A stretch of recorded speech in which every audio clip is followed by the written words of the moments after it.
Agradeço muito pela oportunidade de estar podendo falar um pouco, né, do processo de soul collage, né? A gente chama, né, normalmente de soul collage, né? Tem um porquê vinculado à tradução também, dentro do lugar onde ele acaba, né, se expandindo, né, surgindo e se expandindo. Então, nossa temática é a soul collage, né, a sabedoria da alma como caminho para o autoconhecimento. Então, assim, o soul collage é uma ferramenta que trabalha as questões terapêuticas, né, embora não seja terapia, né, dessa forma como a gente conhece no dia a dia. A gente também tem que diferenciar do processo de psicoterapia, embora em muitos casos, né, há muitos psicólogos ou psicoterapeutas que trabalham também a ferramenta, né? Então é importante que a gente desvincule um pouco isso, né? Ele é terapêutico porque faz com que a gente se conecte com o nosso eu e com as nossas questões mais internas, mais profundas, né, da nossa alma, tá? A gente tem que falar um pouco também da história do soul collage, né? Porque ele foi desenvolvido na década de 80 por Sina Frost. E quem foi Sina Frost, né? Uma teóloga, né, que também vai fazer um mestrado dela na área da psicologia clínica. Então ela tem essa vasta experiência de muitos anos vivenciando, né, essas questões psicoterápicas de terapia no seu consultório. E aí, quando ela se depara com o curso de pós-graduação que ela faz na área de capacidades cognitivas, habilidades cognitivas, ela presenteia vários colegas com cartões, né, a partir de colagens. E aí as pessoas que vão recebendo esses cartões vão se deparando com questões muito próximas, né, do seu eu, né, questões relacionadas com anseios, com capacidades, com experiências, com habilidades. E aí ela tem essa sacada, né? E por que não trabalhar com grupos, né, de pessoas também com a colagem, né? E aí ela vai fazer esses grupos terapêuticos com seus clientes, vai promover essa ferramenta e ela vai perceber que aquele grupo que se estabelece cria um vínculo tamanho de maneira que todas as pessoas estão relacionadas por algum aspecto, né? A partir da leitura dos cartões, da confecção dos cartões, e aí ela se dá conta do quanto esse processo, além de intuitivo e supervivencial, né? Porque é uma das características que a gente acaba diferenciando de uma colagem, né, normal, que é um processo de arte, né, mas ela é diferente porque ela tem princípios, né, que a caracterizam como diferente. E existe sim essa questão da imaginação muito próxima, muito aprofundada, a questão da intuição e da sincronicidade, né? Então, o processo ele surge em si, dentro de uma comunidade, ele não acontece de uma maneira isolada. É por isso que a gente precisa do grupo, ele é vivencial, para poder a gente ver as coisas acontecendo. Embora a gente possa fazer também do ponto de vista pessoal, quando a gente começa a conhecer um pouco mais a técnica, né, do ponto de vista individual. E esse cartão, ele surge não como soul collage. No princípio, ele se origina como cartão Néter, né? Que daqui a pouquinho a gente vai falar o que seria esse Néter, que tem uma relação muito grande com a questão do Deus, dos deuses, né, do Egito. Então aí a gente tem como um conceito ou um princípio também muito conhecido e fortalecido, né, no processo de soul collage, que é a teia de Indra. Eu não sei se alguém aqui já ouviu falar do mito de Indra, da teia de Indra, da cultura hindu, que tem essa questão da interconexão entre as suas partes, né? Todo o universo ele é interconectado por estrelas ou por pontos brilhantes luminosos, e existe essa característica muito particular e semelhante no processo também do soul collage, né? Onde cada ser no universo é um ponto brilhante, ou seja, uma joia na rede. Então todos que estão ali mergulhados naquela rede têm a sua singularidade, têm a sua importância e têm o seu brilho. E essa rede ela nunca se esgota, ela nunca se fecha, né? Porque as estrelas, né, elas estão lá se expandindo, né? E cada joia reflete a outra joia infinitamente, né?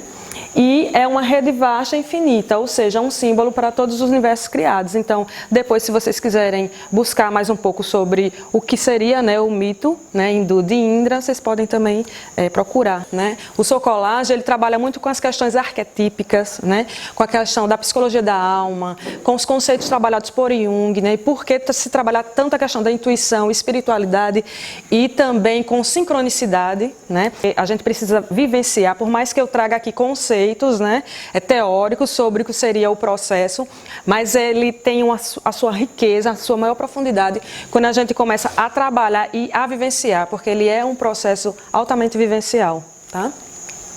Então aqui nós temos, né, a nossa sina, né, a grande criadora. Aí tem esse conceito trabalhado por ela, né? As cartas do seu colagem contam sua história, mostram sua diversidade, profundidade e sabedoria. As cartas funcionam como um espelho mútuo, ou seja, por que espelho? Porque retrata as facetas mais profundas do nosso eu interior, né?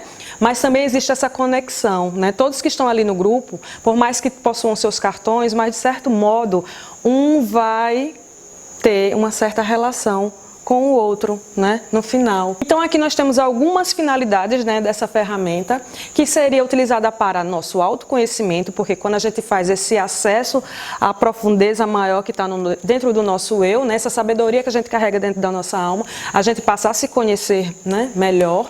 A autoaceitação também, porque o processo, ele não descarta o que é luz, o que é sombra, o que é bonito, o que não é bonito. Tudo é válido e tudo precisa ser guardado. Então, quando a gente constrói um cartão e a gente acha que esse cartão não tá bonito, não está adequado, não é para a gente retirar aquele cartão tem um significado, a gente vai fazer com que aquele cartão fale conosco, que daqui a pouquinho eu vou falar, né, os passos do processo. Então é acolher também a intuição e a criatividade que não são únicas, né? Porque vocês vão perceber que no processo nós temos várias e várias imagens, né, que a gente disponibiliza. Essas imagens tanto podem ser fotografias, desenhos pessoais, né, imagens que nós tiramos de revistas, enfim. Então aquelas imagens elas vão nos escolher. Quando a gente bate o olho na imagem, a imagem já convida a gente a fazer a seleção, fazer a escolha. E porque a gente escolhe, no final, a gente vê que tem um significado muito profundo ligado, né, à nossa sabedoria interior, né? Promover uma comunidade inclusiva, diversificada e cooperativa para encorajamento mútuo. Então, a gente estava falando aqui que esse processo ele se consolida dentro de uma comunidade. E essa comunidade é quem vai fazer com que ele vibre, né, cada vez mais. Então, não há grupo que eu não possa levar, uma comunidade que eu não possa levar o processo de Soul Collage, né? Inclusive, recentemente, eu levei para o presídio militar, né? E eu pude fazer lá. E foi muito bom, né? E a gente vai continuar fazendo cada vez mais para que a gente possa abrir também leque para essas pessoas se autoconhecerem também, né? Então a gente pode levar para hospitais, para a comunidade, né? Vamos levar nosso projeto, né? E aí a gente vai falar um pouco, né, sobre o que seria o néter, né? O néter desse cartão. Todo cartão ele conta uma história. Ele não só diz quem ele é, mas ele diz também para que veio. Ele diz a mensagem que ele traz para a gente. Ele diz o que ele quer da gente, né? O néter é um termo do Egito Antigo, né, criado para Deus ou para deuses, né, e ele significa, dentro desse processo, a figura ou a energia principal de um cartão. Ou seja, ele é um aliado, um guia ou provocador da nossa vida. Esse cartão aqui, né, eu trouxe aqui só para demonstrar para vocês alguns cartões, né, do meu baralho. No dia de hoje, são alguns, né? Hoje pela manhã, porque é uma forma também da gente fazer essa leitura. Depois eu vou explicar para vocês que ele é infinito, né? Pode chegar um momento de a gente fazer tanto cartão que a gente não vai ter nem onde guardar, né? Mas eles são facetas da nossa alma, né? Aqui moram profundezas da nossa alma. Então hoje pela manhã, eu perguntei ao meu baralho, né? Quem seria o cartão que iria me ajudar nesse processo de facilitação do processo da noite de hoje, né? E me veio esse cartão aqui, né? Depois eu posso passar para vocês, tá? Que é um cartão que depois eu vou explicar para vocês que ele faz parte do naipe, porque todo baralho, gente, todas as cartas possuem naipe, né? Um baralho tradicional que a gente conhece tem os naipes, né? Espada, copas, ouro, etc. Aqui no Soul Collage a gente também tem os naipes. Eu vou explicar para vocês que naipe seria esse aqui que se apresentou nesse meu cartão. Aqui os naipes dos cartões, há 4 naipes de um baralho de Soul Collage, tá? O primeiro deles seria do comitê. Que comitê é esse? É o comitê pessoal. Quando a gente fala de pessoal, a gente já está vendo, né? Está relacionado à pessoa, ao indivíduo, né? Então seria o quê? As vozes interiores em nossas mentes, nossos anseios. É o nosso eu crítico, é o nosso eu observador, é o meu eu encrenqueiro, pode ser o meu eu teimoso. São as facetas do nosso eu individual, né? Pessoal. Então seriam as várias partes da nossa personalidade mais profunda. Pode ter vários, né? Esse comitê pessoal pode ser infinito também, né? Seria a mais próxima da representação do nosso ego, exalando aí nossas características, né? Agora, sempre nossas características no momento presente, gente. Por quê? Por mais que eu dê voz a um cartão, que ele se apresente e fale comigo e que ele me diga o nome, porque ele também pode dizer o nome, né? Naquele momento pode ser do comitê, daqui a 6 meses eu posso olhar aquele cartão e ele pode me falar de uma outra forma. E ele pode me dizer um outro nome. E aí ele deixa de ser do comitê e passa a ser um outro naipe. Isso é perfeitamente possível, né? Assim como também é possível eu aposentar um cartão. Eu não vou destruir o meu cartão, mas eu posso criar uma caixa, um compartimento onde eu coloque aqueles cartões que já não estão conversando mais comigo de uma maneira significativa. E aí eu aposento.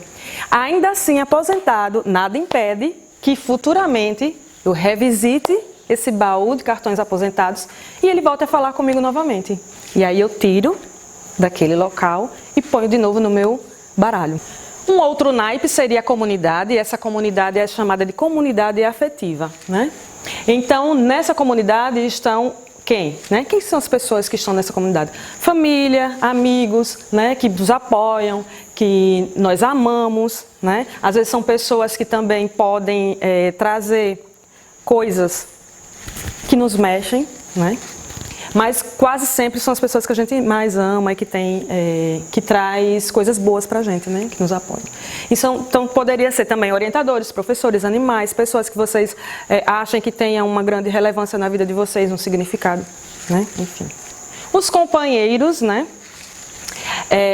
A gente chama também de companheiros dos centros energéticos. Quando a gente fala dos centros energéticos, a gente faz essa associação também com os chakras, né? Então, aqui também tem um público que é conhecedor, né, da temática, temos reikianos. Então, esses centros energéticos a gente associa aos chakras. Então, são totens, né, de animais que nos emprestam suas energias para a cura e crescimento, né? Esses guias animais imaginados acontecem em partes do nosso corpo. Então, para cada chakra é possível haver a existência de um animal, né? Então, existe uma meditação guiada, né, que ela é feita especificamente para este naipe, no qual a gente vai conhecer, fazer o acesso a esse animal que mora, né, nesse nosso chakra. Aqui a gente tem o conselho, que a gente chama do conselho arquetípico, e aí é onde vão ficar a questão dos arquétipos, que a gente conhece também pelos arquétipos junguianos, né, que residem aí no inconsciente coletivo, e temos tantos e tantos, né, gente? São milhares, enfim, de arquétipos. Esses arquétipos vão simbolizar os temas principais da vida para nós, né? Eles nos guiam e desafiam pessoalmente. Nós temos o arquétipo aí da grande mãe, o arquétipo da morte, né, da vida, né, da liberdade, fazem parte da consciência coletiva do planeta e possuem ligação com os membros do comitê pessoal, né? Então, gente, além desses 4 naipes, né, que a gente viu aqui, nós temos os cartões transpessoais, né? Esses cartões não falam com a gente, né? Eles existem por existir. Fonte está além da forma, ele não fala. O seu movimento é em direção ao todo, é o macro, é o sistema, é o universo. E aí a gente tem também o cartão que é considerado como a essência da alma, que seria a centelha da fonte em cada coisa viva, seria a nossa essência, a essência que mora dentro da nossa alma, né? Então esse cartão também não fala, mas a gente sabe qual é a essência, né, da alma de cada um.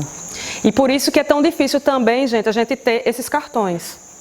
Às vezes você pode fazer, tá 1 ano, 2 anos, 3 anos trabalhando com sua colagem e o cartão transpessoal ele pode não aparecer ainda, né?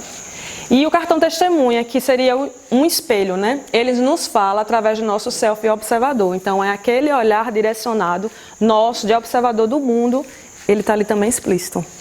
E aqui nós temos mais ou menos o esquema, né, desse baralho pessoal relacionado aos seus naipes. A gente vê ali uma interconexão, né? A gente sabe que não tem como também a gente não ter relação do pessoal com o arquetípico, né? Esses naipes, eles fazem uma conversa também, né? Então nós temos ali o comitê ligado à comunidade, né? Porque o meu eu está sempre relacionado com um outro processo grupal. Não é isso? Não existe só o eu individual, mas nós estamos na relação. Então existe aí essa horizontalidade, essa relação bastante próxima. Do conselho dos companheiros também, né? Onde o maior está sempre ali um pouco próximo, mas não tanto. Só a essência da alma, que é o que mora dentro de nós, está ali se interconectando com os demais, né? Mas percebam que a fonte ela está externa, né? Então, dois conceitos também que a gente trabalha dentro desse processo é a questão da história local e a história maior, né? A história local é essa história que faz parte do nosso eu, do nosso indivíduo, da nossa caminhada, no decorrer da nossa jornada e do nosso tempo, mas existe uma história maior, uma história que ela é relacionada à cultura, né? Ao todo, à historicidade do homem, do indivíduo, né? Então essa história ela está sempre se cruzando, se interconectando, história local e história maior. E aqui nós temos um pouco do que seria a nossa confecção do cartão, né? Então, como eu falei para vocês, cada cartão possui uma energia que é própria. Então, assim, existem processos nos quais a gente pode fazer um cartão com o fundo, né, maior, mas selecionando uma pequena imagem, que é aquela imagem que vai falar, ou fazendo mais 2 ou 3 menores, mas ainda assim, se a gente coloca 3 menores, uma delas é quem vai falar. Né? E é importante a gente estar sempre entrando em contato e perguntando o que você quer dizer, quem é você, para saber de onde vem a voz do cartão, né? Para a gente não ter dúvida. Os cartões significativos são mais importantes do que os bonitos, como eu falei para vocês, que aqui não é uma história de trabalho de arte, né, de estética, mas sempre os cartões ficam belíssimos, né? É muito difícil não haver um cartão que não seja bonito. Quase todos são muito belos, né? Até porque estão refletindo o que mora dentro da nossa alma. Mas a gente não vai estar falando da questão de beleza estética do cartão. A gente está falando de quê? Do significado, da profundidade, né? E do que é significativo para nós, né? É o mais importante. O naipe do cartão ele pode ser colocado aqui atrás, né? A gente pode escrever, ou pode ter, tem algum aqui que tem etiqueta, a gente pode selecionar, né? O que é que a gente não recomenda é que a gente fique botando texturas, que às vezes quando a gente embaralha e vai selecionar, a gente percebe que tem algum que tem relevo, um marcadinho, né? Aquele está marcado. Então, a gente tem que ter interferência o mínimo possível, né? Então, sempre do mesmo tipo, para que a gente não seja sugestionado na hora de fazer a escolha, na hora de fazer a leitura dos cartões, né? Porque eles podem ser usados de várias formas, como se fosse um oráculo mesmo, né? Hoje eu vou ter uma reunião, eu quero consultar o meu baralho, que é uma reunião desafiadora com aquelas pessoas, né? Bem complicadas de se lidar, mas eu vou escolher o cartão que vai conversar comigo e vai me ajudar nesse processo. Quem é que vem hoje? E aí eu escolho e vejo, né? Qual é a mensagem que aquele cartão traz para mim? O que ele pode me dar? Né? O corte ele deve ser feito com cuidado, né? A gente tem que ter todo o cuidado para que a figura ela preencha, né, todos os campos. Aqui é o meu cachorrinho, né, que faleceu há alguns anos, muito significativo para mim. Ele faz parte, é um cartão que faz parte da comunidade afetiva, né? A gente pode fazer um cartão também para homenagear um pet, né, um animal. O corte deve ser feito com cuidado, já falei, e a qualidade da cola também ela deve ser muito boa ou de durabilidade. Há pessoas que costumam passar um verniz, né, sem esse plástico, né, gente? Aqui é uma sugestão também. Para não passar o verniz, a gente pode colocar dentro desse plástico transparente, fecha, porque aí protege, né? Aí depois que o cartão está pronto, né, devidamente coladinho, a gente vem para o outro passo, que é essa outra etapa, que seria a escrita do cartão. E nós temos várias formas de começar a escrever sobre esse cartão, né? Há várias perguntas, enfim. Mas a mais tradicional, que é como surge, né, é escrever a nossa frase. Eu sou alguém que... E aí a história vai acontecendo, vai fluindo, né? Ele vai se apresentando. E ele pode dizer o nome, ele pode dizer de onde veio. Ele pode trazer a mensagem para você no final, né? Ele pode dizer o que ele quer de você, assim como ele pode dizer o que ele quer dar para você naquele momento. E aí pode vir frases, palavras, narrativas, poesias, listas, diálogos. Isso é livre, né? É ao jeito individual de cada um. E a gente deixa o cartão se apresentar à maneira nossa, né? Não existe uma forma certa ou errada de se escrever. É a forma como eu vou ouvir aquele cartão falar comigo, né? Aqui também a gente tem momentos de leitura, a gente pode fazer leitura Leituras em grupo, né, é uma forma também. A gente pode fazer essa leitura em casa também, quando a gente já tem um baralho também pessoal. A gente pode fazer, mas dentro desse processo de leitura, a gente tem a questão de quê? Da sacralidade, né? Porque a leitura é uma atividade de almas. Tudo ali é sagrado, gente, né? Faz parte da nossa sabedoria interior, nossa sabedoria, né, da nossa alma. Muitas vezes a gente coloca, na hora que o cartão fala, ele está falando de coisas que às vezes está falando de seu passado até, ancestral, né? Ele está ali se apresentando para você. Então existe essa sacralidade, né? A questão surpresa também, porque a gente nunca sabe o que é que o cartão vai dizer, né? E isso é o início da transformação, é essa surpresa que faz com que a gente se depare com coisas que às vezes nem tinha prestado atenção ainda, né? Na hora que ele se apresenta. E a sincronicidade, né? Porque é também dos conceitos trabalhados pela Sina, que é o conceito de Jung, né? Que ela é uma coincidência significativa de dois eventos. Muitas vezes, quando a gente enquanto facilitador, que a gente já começa, né, alguns dias antes, né? Poxa, como pode ser aquele grupo, né? E aí você vai para a escolha das imagens. Eu vou olhar essas imagens, olho de novo, e aí a gente vai selecionando, né? Aqui já teve pessoas que já participaram desse processo, né? E já teve figuras que eu selecionei, né? E que a pessoa que pegou aquela figura remeteu a uma cidade onde ele tinha passado, né? A pessoa tinha passado um tempo pelaquela cidade e eu nem sabia direito o que era, a cidade que era, mas quando eu vi, eu vou levar essa. E foi essa que ela escolheu, pegou, né? Então, interessante. Existe sim esse processo de sincronicidade. Aqui alguns dos nossos princípios, né? A questão da imagem, que a gente faz realmente o cartão é a partir de imagens, né? Então, essas imagens podem ser de um acervo pessoal, a gente pode pegar uma fotografia, a gente pode fazer o recorte, adequar ali aquele fundo, né? Onde é que essa figura reside? E aí é o fundo que vai chamar, né? Até um processo semelhar à questão de Gestalt. Eu não sei se tem pessoas ligadas à psicologia aqui, que já estudaram, né? Processo figura e fundo, né? A intuição, né? É óbvio que a gente vai ouvir essa intuição nossa interior. E a questão da imaginação também, porque é deixar fluir. Então o processo é muito bacana, porque lida com essa questão, né? Que é da arte também, de brincar com as imagens, né? Então é um trabalho bacana de se fazer, mas é um trabalho ao mesmo tempo profundo e com muita seriedade, né? Existe uma energia por cartão, né? Então se eu pego um cartão aqui, esse cartão se ele já falou, pronto, aquela hora é a hora dele. Ele pode falar em um outro momento, mas ele não vai dar duas vozes ao mesmo tempo, né? Por isso que a gente sempre escolhe, mesmo que tenha 2 ou 3 figuras, a gente vai ouvir aquela que realmente está falando ali com a gente, para não ter essa confusão. E aí a gente volta, mesmo que não esteja ainda muito claro, a gente volta, pergunta de novo, para saber quem é que realmente está falando ali, né? O um e o múltiplo, que é um conceito também que é muito trabalhado, né, no processo de socolagem. Aqui eu tenho um eu, mas eu tenho vários também, e eles se interconectam, né? Luz e sombra existem nos cartões de todos os naipes, né? Cada cartão tem seu próprio valor, né?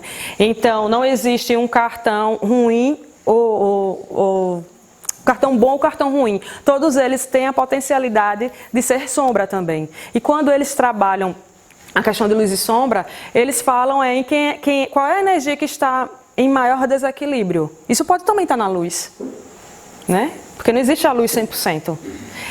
E pode estar na sombra também, pode ter algum excesso ali que está levado, ou a perda né, de algo, né? Então a gente tenta equilibrar, procurar equilibrar as energias, né? Então tanto luz quanto sombra são importantes, porque falam também de nós, né? Nós somos essa completude e essa integralidade. O exercício, né, do eu sou alguém que, e tem algumas variações também quanto à forma de se escrever. A leitura dos cartões é feita pelo próprio autor e não pelos outros, então o colega não pode dar voz ao cartão do outro colega, né? A voz é individual, né? E a gente não pode também interferir, a gente acolhe, né? Escuta, compreende, coopera, apoia, mas não tem essa questão de estar interpretando, nem estar julgando, né, o cartão do outro. É proibida a cópia, a venda, o comércio ou troca de cartões de chocolate, né? Os cartões são apenas para uso pessoal e integridade. Então, às vezes, algumas pessoas falam assim, eu já estou conhecendo o processo, eu já posso aplicar com alguém. Tem que passar pelo processo de facilitador, né? Que foi esse que eu fiz. A gente faz um curso introdutório, né, de 2 dias, e nesse curso sempre tem um intervalo entre um módulo e outro, a gente constrói cartões. Então, quando você já tem mais ou menos uns 15 cartões, 12 a 15 cartões, você pode, né, fazer essa facilitação, que às vezes acontece uma vez ao ano ou 2 vezes. Né? Esse ano eu acho que já vai ter a segunda formação agora, né, esse semestre, acho que é no Rio, se não me engano, Rio São Paulo. Aqui alguns valores, né, do Socolage, que é a sabedoria particular de cada pessoa, né, a criatividade, a intuição, a comunidade, né, e aí entra a sua aceitação, inclusão, integridade, cooperação, encorajamento mútuo, comunicação. Aqui a gente fala da marca registrada, né, vocês percebam que tem esse Rzinho lá, né, sempre. Em todas as publicações que a gente faz, a gente tem que colocar, porque ele é uma marca registrada permanentemente, né? O termo é registrado nos Estados Unidos e no resto do mundo ele também se apresenta, né? O Instituto fica lá. É um termo que só pode ser usado com licença nas condições concedidas pelo titular da marca, até para a gente criar um grupo, sei lá, na rede. Eu vou construir um blog que fala... Um grupo, facilitador de chocolate em Sergipe. É preciso pedir a permissão. A gente não pode fazer de qualquer jeito, porque é registrado. E aí temos o site do Instituto, né, para quem quiser entrar, conhecer um pouco. Então, a gente encerra, né, aí com essa frase, deixa sua alma florescer e desabrochar, né, e fico muito grata pela oportunidade de estar falando aqui para vocês. Como o Socolage é um processo muito vivencial, né, por mais que eu fale, vocês só vão ter noção realmente quando vocês confeccionarem o cartão de vocês e fizerem a leitura, né? Mas é isso, ficamos... Então...